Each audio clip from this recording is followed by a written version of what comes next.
Welcome, one and all. Make sure to grab your boulders, grab your rocks, because it's time for the Chatterbox. My name's Dolapo, and today we are joined by Lord Cognito. Welcome. An absolute pleasure to be in the realm of the potentially perfect Lord. So it's good. We have not communicated a lot. It is good to hear his voice, making content again. Let's have some fun. Yes, sir. And Gabe, Yes. aka Neil to Green of Limited Night. How are you doing? Yeah, I'm good. It's fun to be on here and finally be on after listening to so many. Ooh, So about time. Nice. About that time. All right. So, a few things we need to talk about. But before we get into that, we're gonna do some housekeeping first. Just letting you guys know tomorrow is Free to Play Friday.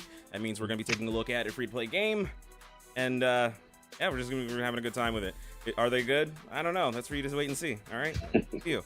On Monday, we're gonna be doing Come and Play Monday once again. So make sure to get those games downloaded. We're going to be dropping those in Discord. Make sure to follow that link in the description to get on Discord. Find out what game we're playing. You can come play with us when we stream. And Tuesday, yet again, another Simply Put. So that one's going to be fun there. That's all the housekeeping I have so far. Lord Cognito, what have you been playing? Man, what have I been playing for? I mean, obviously, being Iron Lord podcast, we have to have some association with Destiny. So, yeah, I've been getting into that kind of almost full time. The game is really getting into a good state. The marketing team has been tremendous. The Sandbox guys are really doing a lot of changes, quality of life changes that people want. So it's been real fun to kind of see my clanmates all active and playing pretty hardcore and sherpering people.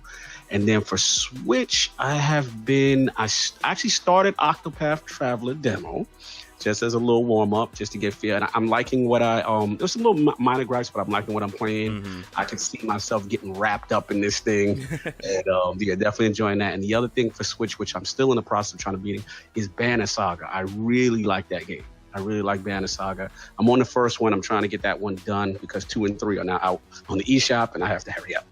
So that's been it for me. Dude, I really tried with Banner Saga. I was so bored. Maybe it's because I played it on I PC. feel I you. don't know. I couldn't get into it. You know what it was? The reason why it keeps me is because I'm a sucker for like tactical, move-based kind of combat. But I feel you. Like the first, you know what? I think what kills it, I think they need voice dialogue. Because it's so much text and you're like, okay. But it just, you don't have that emotional connection. You know what I'm saying? You're just mashing A through it all, and I'm Yeah. just like, okay. whereas Octopath, Yeah. say what you want, they've got that dialogue that keeps you invested. You have a little bit of a connection. I got the Scala. He's like, oh, that sounds exciting. That's interesting. And he makes these comments that keep you engaged. I was so impressed because I was like, they didn't have to have voice acting in this. They really didn't. And they went that extra mile to do it. I was like, you know what? This is awesome. Now I won't, skip through all the lore. So yeah, you're very right. You're very Absolutely. right. All right, madam, what have you been playing? well, I recently got back into World of Warcraft. Like, I'm one of those types of people. And a game I haven't really been playing, but I've been watching is Detroit Become Human, which I really enjoy watching people play that game. So. Yeah, it's good. It's good. Oh, I love it. Everything is emotional. The time-based aspect, and the graphics are so good. It's beautiful. It's a beautiful game. Absolutely. The devs of like Vanilla WoW, they're making a new game right now. I think it's in early access, or it's going to be in early access. It's Rend or something like that. I haven't seen a lot of it, but I know that World of Warcraft people are working on it. So. No clue. Yeah. The only Blizzard product I follow is literally World of Warcraft. So. Hey, fair.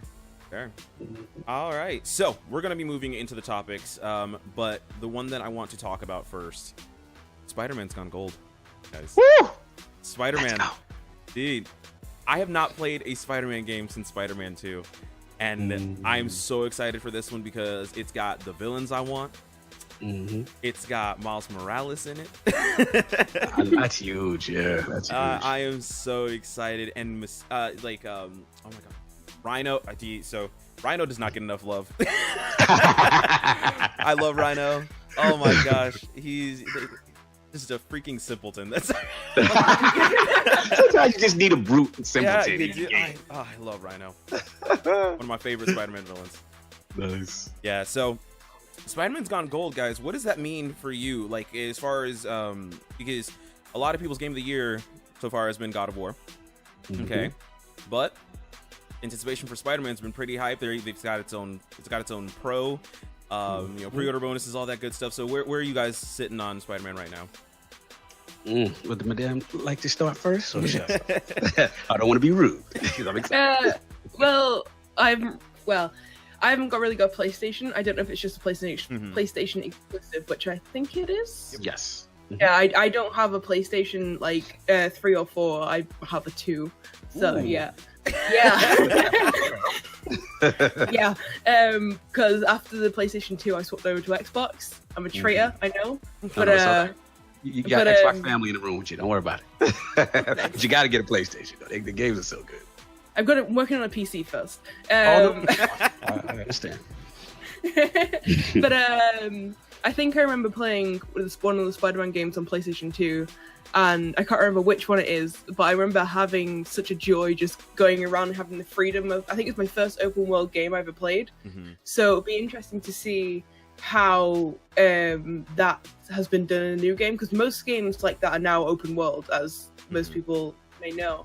And I love seeing how they managed to have such an open world thing, but managed to have it rendered, if you get what I mean. So nice. Yeah, I look more for the graphics in games rather than the gameplay. It's all right. Yeah, I mean, if I could jump in. Yeah. I mean, this like you said, Lapo, it's one of those things that if you were listening to ILP, you missed. But there's a bend the knee bet going on right now. Oh, snap. Addict and King, and they got intense. And it's literally between God of War and Spider-Man. And Addict's rolling with God of War, and King's rolling with Spider-Man. So the thing is, if you would have told me this maybe at the beginning of the year, I would say probably no chance. I would predict probably no chance for Spider-Man to probably compete as far as from a sales perspective and whatever. But it's gaining the mind share. And then you got the Marvel aspect. And I got a chance to play it at E3. I went to E3 this media this year, and I got a chance to play it. And wow, it is really, really nice, man. Free flowing, complete open world game. The cinematics are seamless between between going through regular gameplay and then cinematics, and it just looks nice. And like you said, with the villains, like a plethora of all these villains, and man, you know what I mean. It and then like you said, also the pro bundle. So not only, do you have the hype about the game and it's being marketed, then Sony's really doubling down with the commitment to the title. So if any game could do it, as far as surprising God of War, this might be the one. It's got to rate well, but all in all, regardless, even if it's if it's not like a 90 or whatever Metacritic and it's still a high 80 something, I'm excited for this game. And it looks like, Spider-Man games don't have the greatest history all the way through, but this looks like it's gonna be a good one in the Pantheon. So I'm definitely hyped to go. Yeah, no, I see the thing about Spider-Man for me is number one, my biggest issue with this Spider-Man is I don't like Spider-Boy. I've always hated Spider-Boy. It's just too much for me. It's you're telling me nobody's noticing that this kid is missing. Anyways, whatever. I'm sorry. Aunt May does not know where her children is, it's whatever. But aside from some holes like that, no, I do love Spider-Man as a character. I like a lot of the issues that he has to deal with, balancing work and something that a lot of other heroes don't really have, a struggle with, and that's why I really enjoy Spider-Man. But as excited as you were for the bundle, I gotta say I hate the bundles they do. I hate them, dude. Because they do it for every major freaking release, and it just devalues it. Because the second you get the God of War PlayStation 4 or PlayStation 4 whatever, then they're like Spider-Man. You're just like, what? I just bought this. People are going crazy for that color, man. They love that red. It looks good. It looks good. And then there was a freaking Monster Hunter one. I'm just like, dude, guys, there's so many different versions. And yeah, I would rather controllers. I'd rather they just leave it controllers. That way I at least can collect them. But whenever a new PlayStation 4 comes out, I'm like, I can't have that one because I just bought the last one. So this is really envy of this system. And by the end of the PlayStation 4's lifetime, there's gonna be someone who has all 18 PlayStation 4s. Yeah, that's King. That'll probably be King. He'll have it all. Like a museum. Oh, it's crazy. But the reason I wanted to really talk about this, because you could just say, oh, Spider-Man went gold, whatever, that's cool. But I want to talk about your dream superhero video game. All right, it could be any superhero. Okay, I'm gonna give you guys some time to think because I'm gonna go first. All right, because I just sprung this on you. I'm goofy like that. All right. Anyways, okay, so mine. He just got a trailer. I'm talking Shazam. All right. Now, the reason why is because we all want a Superman video game, but we all know the challenges because Superman is basically invincible. Like, you're not gonna have a hard time with Superman. He's OP. Right. So why not Superman with a nerf? Shazam, bam, right there. Okay. And Shazam has always he's been one of my favorite superheroes of all time. Ever since I was a kid, I just love the idea that like this kid, this like orphan or whatever, you can get this power, become super strong, all that good stuff. I just very cool story. I love Shazam. That's how it's always been for me. So, any of you guys saw one? I got one unless the lady got one ready. We'll let you go first because she went first. Well, I'm a big, like how you're a Shazam fanboy, I am a huge Silver Surfer fanboy. Ooh. And he did get an attempt at a game way back in the day on the NES, and it was trash. But I was happy it existed. You know what I mean? Mm-hmm. So, yeah, I mean, he's definitely a powerful hero. I was trying to think like maybe, everything's open world these days, but I wouldn't even mind like probably stay within that vein, but I want also like almost like planet travel, even if it's like static like Destiny or Mass Effect, where you have them on your thing and you have to go to different worlds, stuff like that. I would love to see that. I think Galactus would be really cool to see in some form of the game, and certain villains, all that cosmic stuff, Thanos and all that stuff. Yeah. Like that's all his universe. So I would really be excited to see what with today's developers, what they could do with a game. And now that Marvel's got the rights back, hey, there you go. Let's go, Disney. Waiting for that Fantastic Four movie. It was waiting for that to happen again. All my hopes are contingent on Fantastic Four because he debuted there. Yeah, he needs another shot for sure. Absolutely. I had the idea of following the early lives of Thor and Loki. Ooh, like going through good. And going to like all the different realms and stuff like that. Obviously because there was more to them before Midgard. Yes. They all went to different places and stuff like that. So that could be interesting. Mm-hmm. That's nice. Yeah, I like that idea. idea. Yeah. That's good. That's good. Okay. Next up, we're gonna move from that topic because Pokemon's like right around the corner. It's coming up. It's coming up, and so we got some new details about Pokemon to some people's excitement and to some people's dismay. I'm definitely gonna say I'm on the dismay side of it.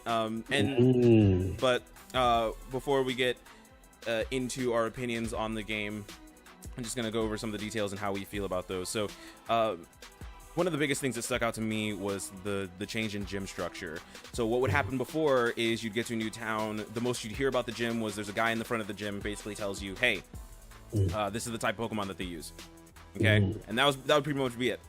But now they've changed it to be like, hey, you can't come here. You can't even challenge this gym leader until you have a Pokemon who's super effective against the gym leader. Interesting. Some other things we've learned along the way are that wild Pokemon, of course, are going to be like visible from the main screen, so there's no more random encounters, things like that. There's no wild Pokemon battles. You cannot battle wild Pokemon, but you can, of course, battle trainers, and that's how your Pokemon. So some serious deviations from the regular formula. How do these details make you feel? Because I know, Lord Cognito, you're not a huge Pokemon person. Yeah, I'll defer to you guys first on this subject, and then I'll chime in as the rookie, the noob to the series. Well, unfortunately, that I think the only Pokemon game I've played is Pokemon Go. So, all right, so this was made. But you have more perspective than me. Yeah, but, I didn't play that. But I think I don't have a Switch. I really want to get one. And I think that if I did get a Switch, this is one of the games I would buy to have on it. But I did say a long time ago that I'd only get a Switch if they brought out Animal Crossing for it. So there could be in the future or never, who knows? And the crazy thing about Pokemon is no matter when you buy it, it'll be full price because that is.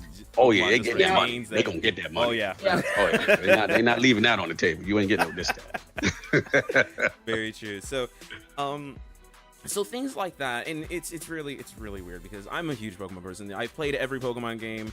The only I haven't completed, the only ones in the main line I haven't completed are Diamond and Pearl. And so when I look at this situation, I've tried to be optimistic about it, but the more I learn about it, the more I hate what they're doing. They sound like they so in your franchise. I shouldn't have listened to it because I shouldn't have like read the details or anything like that because every time I hear it, there's something new and you know. There are people who are genuinely excited. There are people in the Pokemon community who are genuinely excited, veterans of the Pokemon community, and I'm really happy for them. I'm glad that they can get hype for this. I just can't. There's some creative things that they're doing. Tell me the one, like, if you had to rank them, what in terms of disgust, what would be like your number one? Like, yo, I really don't like this change the most. That Kanto. It's the fact that they're going back to Kanto, and it's not even so much that it's a change. Like people have wanted a red and blue remake or yellow remake for the longest time, and the fact that this is what we've got is kind of annoying to me because we're supposed to believe that all these other places surrounding Kanto just basically don't exist. Because you know it's when they remade Red and Blue the first time in Heart Gold. I mean not Heart Gold, Fire Red and Leaf Green. That was the first remake of that generation, and while you were still stuck in Kanto, they still acknowledge that the other regions exist. Got you. So we're not just supposed to believe that this is just like there's like a giant fence around this region. Like no. We know that there are other places, but the way they're treating this, it's really weird. And I also if the thing that's tied for that is the random encounters thing. That's really weird to me. Now explain that to me, like again, as a new, I don't know, like so it's one of those things where you would just kind of walk around and like then random, like an RPG. Yeah. It will. Oh, okay, gotcha. And then you'd fight. So that mechanic is now out of the game. You would just roam. You can see them on the map. Like a la Earthbound, like you can see them there. Okay. Yeah. So, but the other thing with that is that you can't fight them with your Pokemon anymore. You have to like catch them straight up, like in Pokemon Go, which is why it has that appeal to those people, and I get that, and I totally understand why they're doing that because it's very similar. That's how they caught them in the phone version, so bring it to the Switch version. Yeah, and that's cool. But there's just something very off-putting about that to me. As far as like training your Pokemon and everything like that, it's really weird. But so yeah, that's just how I feel about it. Like I said, I'm just one of those people. But as far as hand-holding goes, when does a game go from hand-holding to carrying the player? Yes, that's a good one. I mean, I'll start with my Pokemon impressions from basically what you said, and then I'll jump into that question. Yeah, I mean, first, what I've heard of it, it definitely seems like as a hardcore fan of a series, I definitely empathize with you based on what you just said, because you know what this series is at its height, in your opinion, and when you had the most fun. So to see things kind of neutered, or what I would say casualized, look like they're kind of casualizing this thing for you, I can understand that frustration with me being completely ignorant and not knowing anything. I'm like, cool, they're going to let me know I'm not ready for this gym. You know what I'm saying? All right, to build me up. But then I do understand what you're saying about, like I said, the Kanto thing. Are they making this thing, is it not canon, or like they're not mentioning other regions? That's the weird thing. So the game before it made reference to Kanto a lot, so we assumed that the next one was going to be in Kanto. Right. But as far as we've seen from like the trailers or anything like that, there's no connection between Sun and Moon and this. Gotcha. Okay, so it's self-contained. Yeah, it looks like it's self-contained. Yeah. Okay, so that's gonna put off people the wrong way. And the vibe I'm getting though from the jump is that these games are separate, and that it kind of more of a dedicated Pokemon game, more of a hardcore game, is kind of on the rise. So the vibe I get is, just from looking from the outside in, is like they're trying to market a different group of people with this one. This may not be the hardcore game, so to speak, so I get it, but I understand your frustration. Now, as far as the hand-holding, to your real question, yeah, it's tough, because maybe with a game like this, I would agree with you. Like, you don't want to handhold so much to the point you're just carrying the player and you're just helping them level up. There's no skill involved. It's just, here, what you do next. And that part is a little bit off-putting. But I would say for other games, I don't know. Let's put it like this. Like, let's stick with Switch. What is it? What's the one that I'm forgetting the name right now? I can see it. Chronicles. What is it? What's the big RPG besides Xenoblade Zelda? Chronicles? Xenoblade, right? Exactly. So that one I felt was the opposite. Like, I felt it was like all these systems going on, and I'm like, okay, and they're just telling me go here, go there, but they're not really explaining the levels of the systems for me to get really acclimated and get good. And then it was almost like a one-time deal. Like, that you can't go back. I guess there was some tech stuff you can read, but I felt it for a person who was new to that series. I was like in the wilderness. Like, I was, there was a lot of time I couldn't tell you what I was doing. I just remembered, my combat was very archaic and stuff like that. So for those type of hardcore games, yeah, you need it a little bit. At least to an extent where, I feel like, maybe a stage or two in, you get comfortable. With this, I just get this vibe. They may be going for a different market. They're really trying to maybe a very younger vibe, and they want a handheld. And then I'm assuming the Pokemon Go crowd, which was huge. I know a lot of my friends had it on mobile, and maybe they're saying, hey, this is kind of, last question, is there going to be integration with the Go and yes. That's the, okay. So the vibe I will get, again, this is just me assuming, nothing. They're catering to that crowd. This is almost an ease in for those guys, and then to have something for the Switch, and then really go for the money making, the hardcore game that you want later, because I know Nintendo, they like to do that. My biggest fear about that, though, is I genuinely believe that this one's going to sell better than the next one. Yeah, probably so. Yeah. And, yeah. Because that's just going to tell Nintendo, hey, we should make another one of these. They gonna milk this thing, they are. bro. Like, listen, we had Matt Piscatello on from MPD. He's just made a forecast with just Pokemon alone. He expects it to be switched to outperform all the consoles, this year in revenue. Just don't want that one game, because you can say for the beginning of the year, Switch ain't really have a dominant year so far software. Well, they've had some good titles, but that sentence in itself just shows me the strength of Pokemon. Like, that's insane to me. Gabe, how do you feel about the hand holding? Well, it depends, because I'm quite a casual gamer myself, as you can probably tell with my game choices. And that I think in some ways it could be good, because obviously, like he said, it's going for a different audience and stuff like that. And it could get I know Pokemon itself as a franchise has quite a lot of fans. They're actually like has been said, they're actually getting older, and there's not many new young fans coming in. So they might be trying to draw that younger generation in to try and push the brand again, to try and bring out another game in the actual original style, which is a similar thing they've done to Animal Crossing, which is very strange, because I've noticed that Nintendo are doing it a lot. Like, they're having a game that they had on lots of consoles, bringing it out as a mobile game, and then putting it onto the Switch as something new. Such as like Animal Crossing had the Animal Crossing Camp, I think it was called, the app for mobiles, and that brought a lot of players back into it with like that whole thing. After the whole, I think they had Miitomo, which was another Nintendo app. Yeah, I know, it was dumb. It was a dumb thing. Yeah, that I think that was their first venture into mobile games, and it wasn't very great. But now they're finding different ways that people will enjoy, such as like using the AR experience from that most mobiles have integrated with them now, and they're using that to now make hype for the Switch, because the mobile games are sort of like mini games, and then they're bringing out a huge game on the Switch, then obviously to bring people back into the Pokemon franchise, maybe. It's very true. I don't the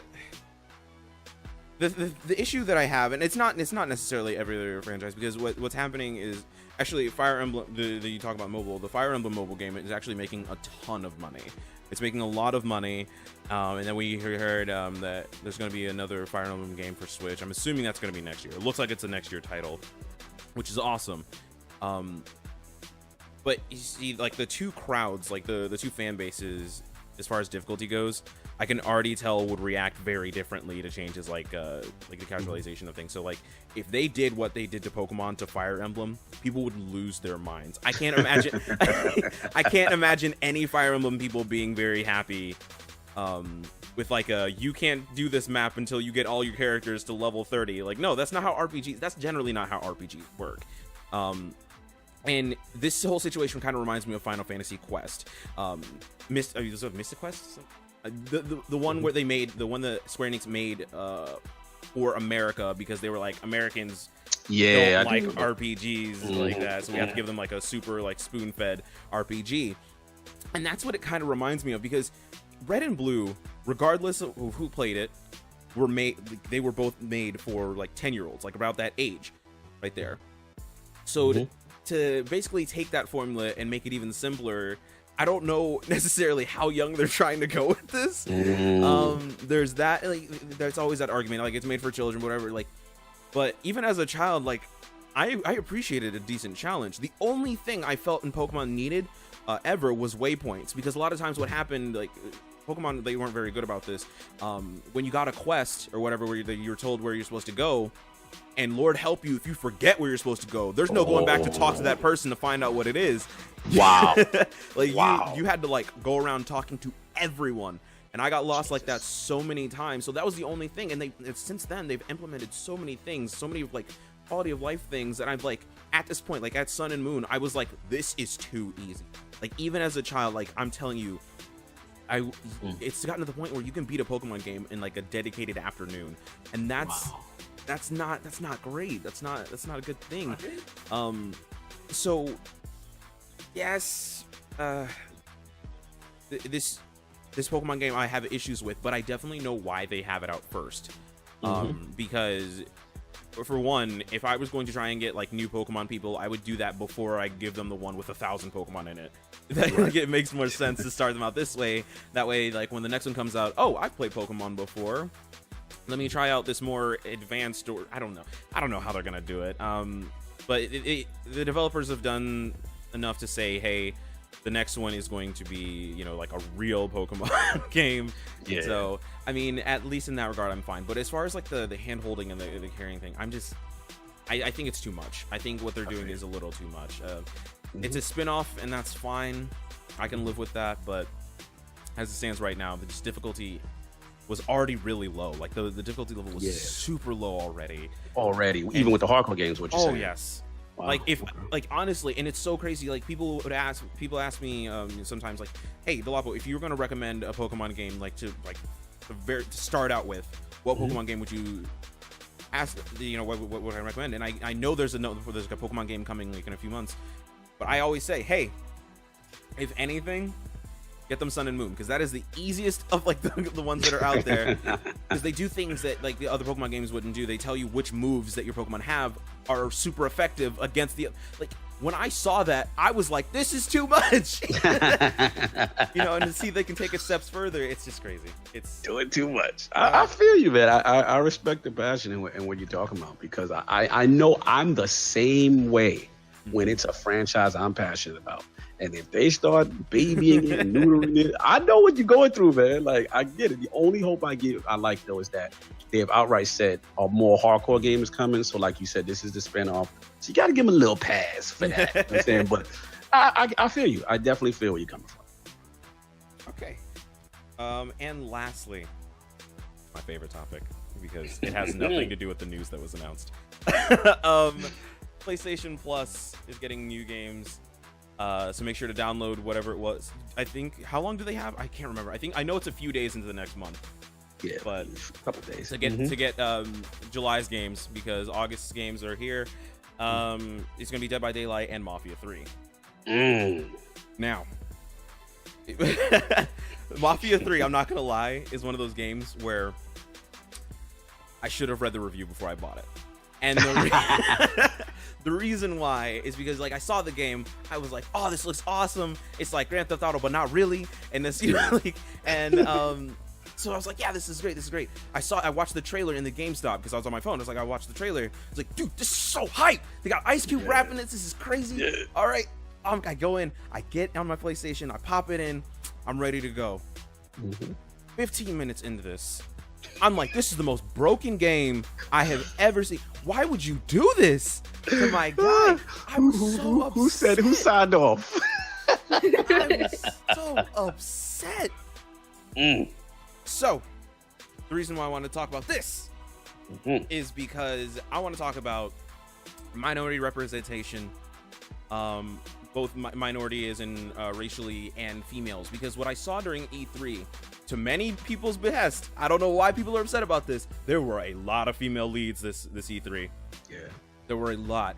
And I was actually really happy about that because I remember being one of those kids. I was like, I don't want to play as a girl. That's stupid. I didn't want to do that. But like the second I popped in Tomb Raider, all of that changed. And I'm not talking about like like the Square Enix one, even though that's really good. I really do like that one. But I was like, you know what? It really doesn't make a difference. Like once you actually play, you stop caring about all that nonsense. I think people generally have like more of an issue with it when the franchise like used to have a male protagonist, and then they make it a female. Yep. That's when they really start getting angry. So there's that. But yeah, I just want to talk about you guys' experiences with minority characters and who your favorite is and all that stuff. So Gabe, what's your experience with that? I was just thinking of there was one, I think it's the Wolfenstein series, which now has 2 female twins as the leads, doesn't it? Yeah. Sorry, it just reminded me of that. And I remember a lot of people getting really annoyed by that, even though it fits sort of into the storyline. I've never played Wolfenstein, I admit that. But aren't they the previous main character's daughters, and he's gone missing? Yeah, so we gotta find out what's happened to him. Yeah. So it's not as if. Yeah, sorry. It's not as if they've just changed him to female. They've put it in for a reason. Yes. I don't get why people was getting upset about that one. But like I said before, a lot of games I play are casual games. So like whenever I play such as like GTA and stuff like that, I know a coworker of mine, James, he plays a female character on GTA because he was like, not many people would, but then he's like, yeah, but I also just want to stare at her ass. Yeah. The classic MMO excuse. Yep, that's some people. Yep. My brother-in-law is exactly like that. He's like, if I'm gonna play a character and I'm gonna stare at them for 80 hours, like, pretty much. Yeah. But, I admit I'm not really that big into the gaming scene, so I don't really see that much discrimination. Also, mainly because my screen name Nilsa Green doesn't really suggest male or female, so people just assume I'm male and treat me as such. They don't treat me as a female in gaming. They treat me as a male because that's the way they see my username. So I've not really felt it for that reason, I guess. Yeah, no, when I did the women versus gaming thing, it's once they start getting into like voice chat and situations like that, like once their voice comes up and then they start getting like, some guys are, I don't know. I'm sorry, dude. Guys, we need to do better. This is terrible. Yeah. I hate hearing stories about just toxic dudes, man. There's a lot of that.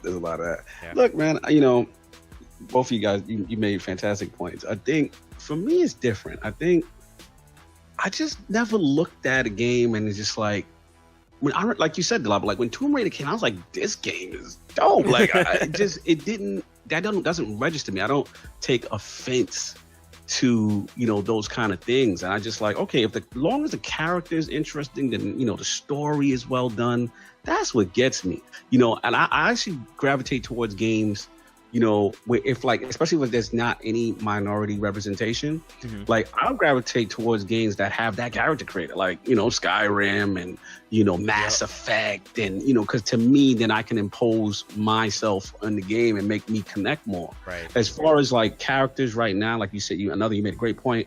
As far as like the direction gaming has been going lately, like especially at this E3, you know, you get the new Tomb Raider reboot. Gears 4 is a good one, I feel, because it makes sense, right? You know, you had the Marcus, and then you had the son, JD, and then, you know, a lot of people say, you know, a character, I believe it's Kat or Kate, or, you know, that, you know, she had a big influence on that story. So it was like a natural progression to see what's going on with her quest. So that stuff kind of like that. And then, yeah, I mean, as an African-American male, it's always a pleasure to see, you know, an African-American character represented. You know, you don't see it a lot. So like you said, you know, you had a couple times, I believe Watch Dogs was another one. Watch Dogs 2. You know what I'm saying? You know, so that was cool to me just to see that. And, you know, it's cool to see. I think we're at the point now that, like, I'll tell you another one that's good right now.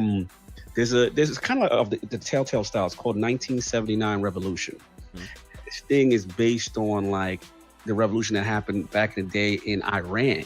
So to just get that representation in it and just to live that. So it's like I'm literally playing a history lesson. Like, oh wow, I didn't know none of this went down. Like, you know, so it's just really cool kind of stuff to see. And, you know, for the people who, the only thing times I sympathize with the opposite side is, you know, unless I feel it's forced, you know what I mean? Like if it doesn't make sense narratively, like, okay, like this, like there was an existing character, let's say that person didn't die or whatever, you know, I can empathize with that group, so to speak.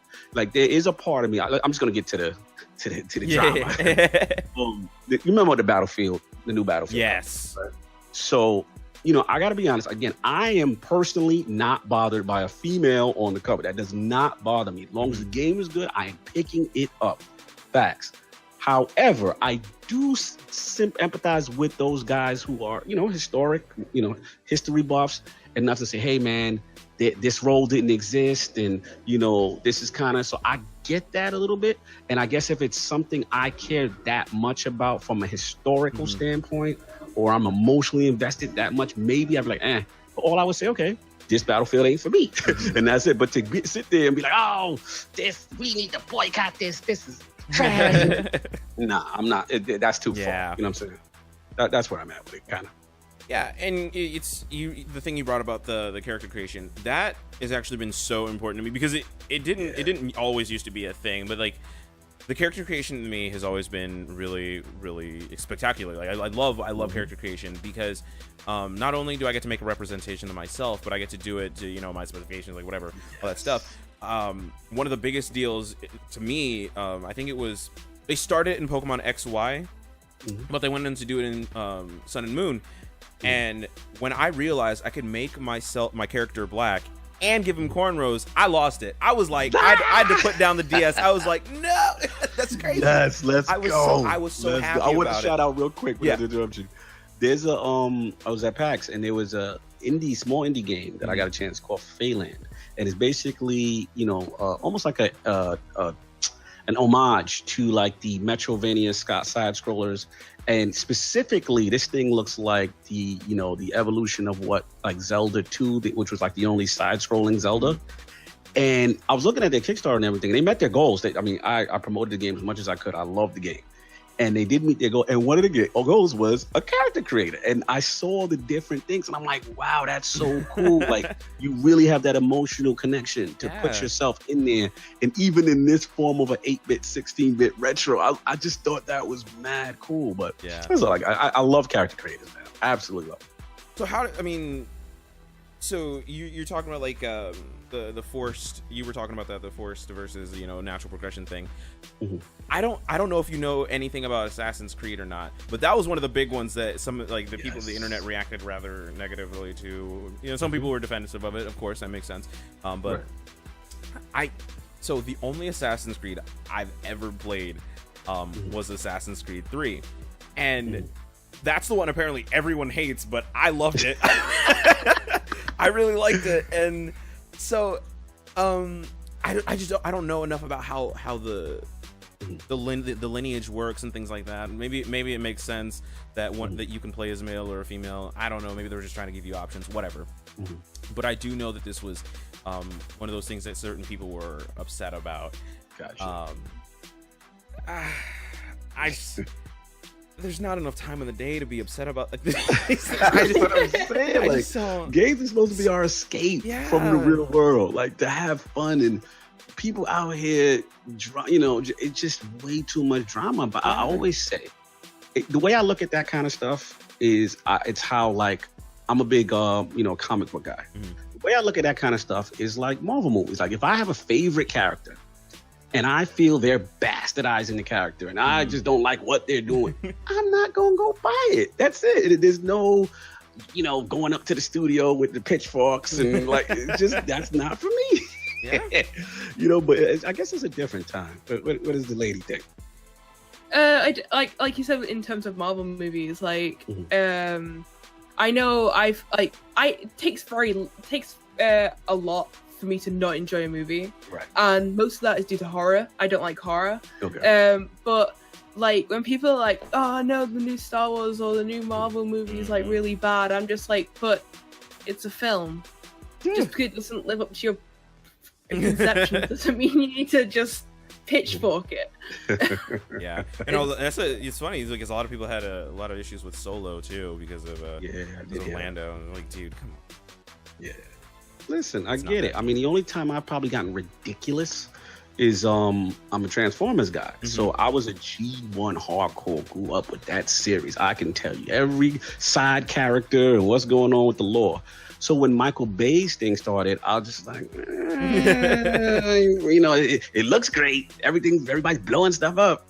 But I was like, I don't feel this is right to the lore. And then after maybe about the second one, I was done with the series. That was it. You know what I'm saying? Again, the way I vote is with my wallet. Absolutely. And if I feel the direction is not going in the way I like, that's it. But then there's people, like you said, Lava, who like with your Assassin's Creed story, who love those ones. They love the Michael Bay. So who am I, to sit there and take enjoyment away from them that are loving it? It's just like, hey, not me. I'll go watch my 1980s kind of cartoon stuff and be happy. Those are the ones for me. Yes, sir. And I will be voting with my wallet on Bumblebee because I am not seeing that. Facts. Oh, goodness. People were so excited. They were like, oh, he's going back to his old car. I don't care. That's some creepy stuff with that girl. You need to calm down with that. I feel you. Yeah, I'm in the same boat. I'm not. That'll be the thing that if somebody's like, yo, the reviews were crazy, and then people I respect tell me that they like it, then I'll go. But for right now, it's definitely not on my to-do list first. So, all right, that's good. Thank you, guys. Ow. I like condensed stuff, That's what I like this. I'm not used to this. I gotta try this. Yeah, no, I like. That's my thing. I like the bite-sized commentary. Yeah. So thank you guys so much for joining. Oh my goodness, it was good. It feels like I'm stretching my legs again. He's back. Yeah, he's back. That's what I'm talking about. We missed you. Oh man. So where can the fine people find you, Lord Cognito? Lord Cognito, obviously every Sunday is the Lord's Day. So 1 p.m. Eastern Standard Time on the Inner Circle Network is where we go live. Roundtable Talk. It's still working on our guests, hopefully just trying to get confirmation, but we got a lot of cool stuff in store if you want to talk about multi-platform games and what's the latest going on in the industry. We're going to have some hot topics. Please be there Sunday in the chat. And then a little side thing I do on the Iron Lord podcast channel, our personal channel, is Flashpoint, which is more Destiny focused for the hardcore. And we still have a lot of content. So up there, if you can check out us, at our shows and conventions. Lord King has combat talking that boxing. So y'all don't have to get all mad when he does it in the Iron Lord podcast. He's got his own format now. Y'all don't have to skip the section though. You hardcore gamers. But the people who appreciate it, we like y'all. Thank you so much, Delabo. This was fun, long overdue. Soft beat me here twice, and King. This is my first time in the realm of potentially perfect. Yes, sir. So I am And Gabe, where can they find you? You can find us both on Twitch and YouTube under the pseudonym Limited Night. How do you spell that? Hold on. How do you spell that? LIMITED. NIGHT. No space in between the two words, though. Okay, got it. They got some good stuff. we do a stream every Tuesday, which is Lego Day, where us three of us who work on the channel take it in turns to do a different Lego game each week, to play it through to not completion, but to the end of the storyline, and then we can do like impromptu streams in between if we want to 100% it. But we also have series in A Way Out, which I know is a big game people like, and Stardew Valley, which is a more chill one for people who are interested in chill. Nice. And yeah, despair. All right. All right. Thank you once again, everybody, for joining, and thank you for watching, guys. Keep cool. Stay perfect. Cheers.